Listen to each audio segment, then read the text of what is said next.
زوړ پېښور ښار دیوال دننه که یو اړخ ته د مسجد محمد خان او تحصیل ګوډګټلۍ په شان تاریخي عمارتونه موجود دي، نو بل اړخ ته د ښار په هر علاقه او محله کې د اولیاء کرام د قدمونو چاپونه ځلیږي. د تحصیل ګوډګټلۍ نه جنوب اړخ ته په محله پمن پټوی کې د حضرت شیخ جنید پېښوري رحمت الله علیه استوګنه وه. د شمال اړخ ته په محله شاه معصوم غازي کې د شیخ جنید پېښوري رحمت الله علیه د استاد حضرت شاه محمد معصوم استوګنه وه.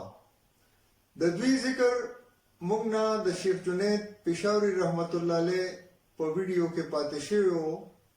راځئ چې اوس د دوی په حالاتو یو ویډیو وګورو.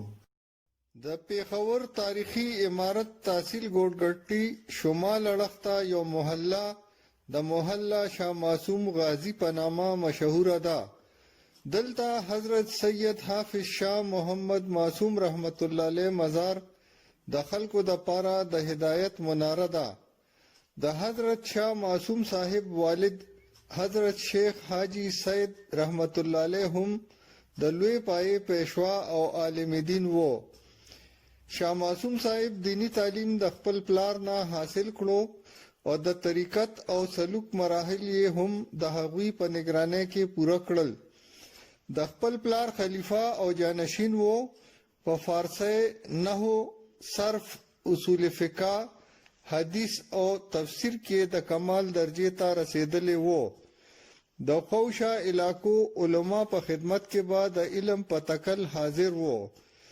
حضرت شیخ جنید پېښوري رحمت الله علیه او حضرت شیخ محمد صدیق بیشاونی رحمت الله علیه د دوی په شاګردانو کې نومور وو. په څلور سلاسل کې د خپل پلار خلیفہ وو، خو د پلار د وفات نه پس یې کلونه د حضرت جی بابا اټک په خدمت کې تیر کړه او سخت مجاهدات یې وکړل. حضرت جی صاحب ورله په سلسله نقشبندیه، مجددیه، آدمیه اور سادیه کې خلافت ورکړو.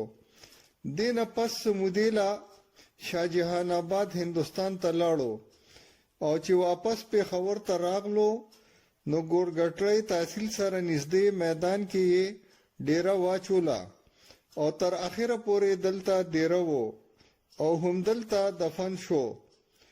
شیخ الاسلام حضرت شاه معصوم قادری تر مرګ پورې د سنت نبوي ښکلی مثال وو.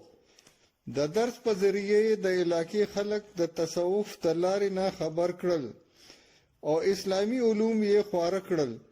د حضرت شاه معصوم رحمت الله علیه د وفات نه پس حضرت شیخ جنید پېښوري رحمت الله علیه د دوی سجاده نشین شو او د هغوی نه پس حضرت شیخ محمد صدیق بیشاونی رحمت الله علیه دا سلسله وړاندې بوتله.